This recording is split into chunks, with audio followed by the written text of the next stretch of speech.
Alright, ladies and gentlemen, welcome back to the channel, guys. Today we have a Houston Rocket recap video. They just picked up their first win of the season last night, 124-91 against the Oklahoma City Thunder.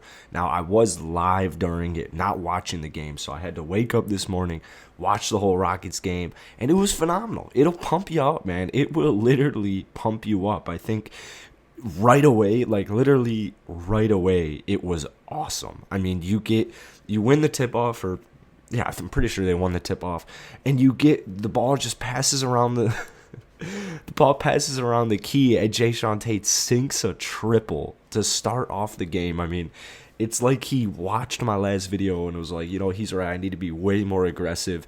Got the ball going right away. It was just a phenomenal game from start to finish. There was at no point really did OKC have a good chance to win. I think there was a point in the second quarter where it was like, I want to say it was like 45-35, 45-36, where OKC was going on a little bit of a run. Well, guess what happens? Jalen Green comes out, drains a three. Kevin Porter Jr. comes out, drains a three, and there goes that. So for the pretty much 99% of tonight's game, or last night's game, the Rockets, they looked in full control. So if you guys enjoy it, be sure to hit that like button, hit that sub button. I post Rockets videos, NBA videos every single day. Trying to hit 10,000 subscribers by the end of the year. Hit 8.5K last night, so thank you guys so much for watching. And shout out to all my reoccurring listeners, and shout out to all my new listeners, man. Without you guys, it wouldn't be possible. Let's get into some statistics. The Rockets shot the ball lights out, 50.5%. They shot the ball 45% from downtown. They out-rebounded OKC by like 14. They out-assisted OKC, out-stole them, out-blocked them. Less turnovers. They did have 17 turnovers, and that's going to be, my guess is that's going to be the Rockets' biggest issue this season is turnovers, just because we're so young that it's like, it's just bound to happen. I mean, looking at the turnovers per game, outside of Elfrid Şengün, who had 6, most of the Rockets, they held the ball pretty well. Like Kevin Porter Jr. only had 2 turnovers. Jalen Green had his first 2 professional turnovers. So altogether, it's definitely great to see KPJ get it from 9-2 in a game. But Elfrid Şengün with 6, that I just think that's going to be, like, it's going to be probably someone new every game. Like, last game it was KPJ. Tonight it was Elfrid Şengün.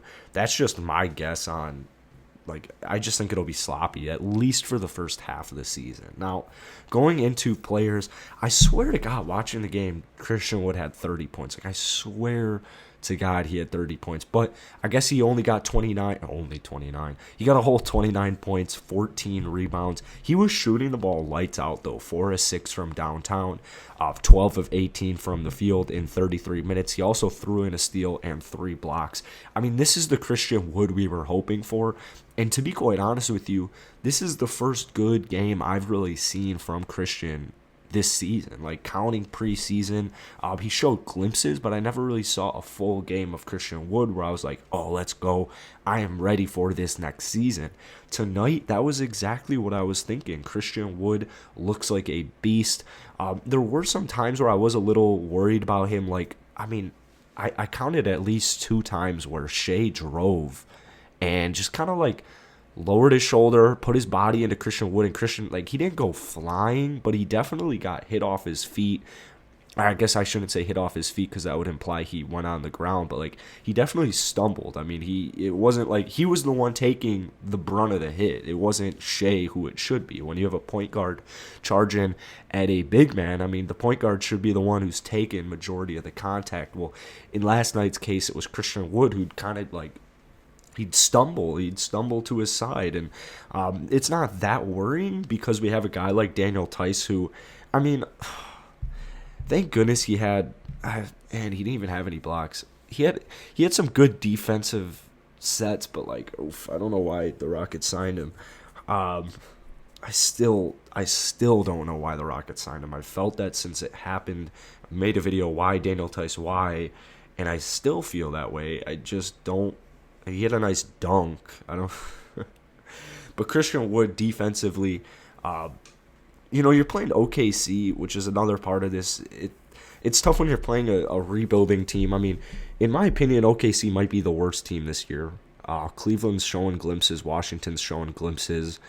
I think, honestly, OKC's probably the worst team in the NBA this year. And still, though, the fact that Houston's able to get, like, a convincing win, it shows me that there's a gap. I mean, there's a gap between us and OKC. So, yeah, the Rockets might be on the lower end of the standings this upcoming season, but I think at the end of the day, they're still better. They're still a good team, like compared to a team like the Thunder, who are just like us. They're rebuilding, but they are dealing with not even injuries. They're just going through like a whole transformation, and they'll be good in a handful of years, but they're kind of like the Houston Rockets right now, where they're just in total rebuild mode. So, getting a win at home against a team like OKC, regardless, it's still a W. So you still have to be happy about it. I mean, they're in the NBA. They're NBA players for a reason. But Christian Wood, as far as Christian Wood goes, it's not like he had too crazy of a matchup against Roby and Basley. So I just think that should be noted. Jae'Sean Tate, holy shit. 16 points, 14 rebounds, 6 assists, 6 of 9 from the field, 2 of 2 from downtown, only 28 minutes. Give him most improved. I don't know. Give him most improved. Like, I've never seen Jae'Sean Tate play like that. I've never seen him do it. And it was almost exactly what I thought was going to happen this offseason, but he didn't really showcase this in the preseason. He didn't really showcase this last game. What do you have? 2 points last game? 4 points last game?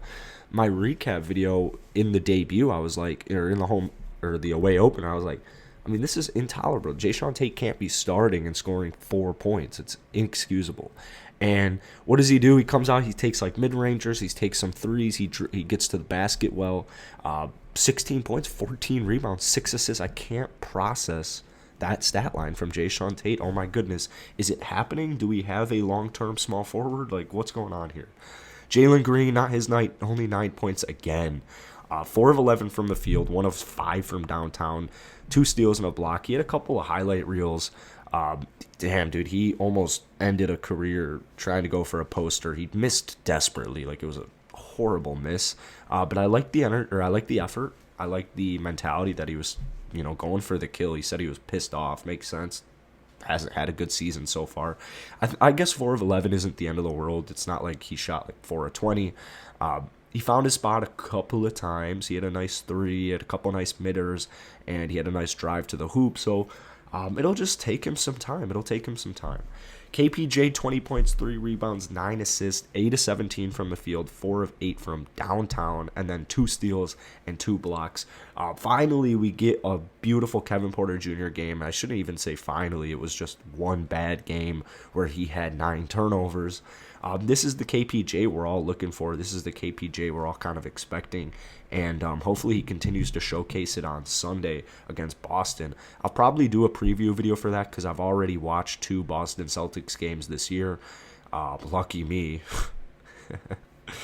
And yeah, I feel like I have a good enough scouting report on him.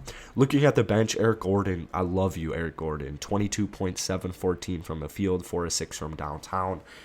Thank God we have Eric Gordon. This guy is a shooter, man. And thankfully we haven't had a night where he's just been ice cold, because it'll happen. It'll come this season. But 22 points, I mean, it's hard to lose basketball games when you have a guy coming off the bench scoring 22 points.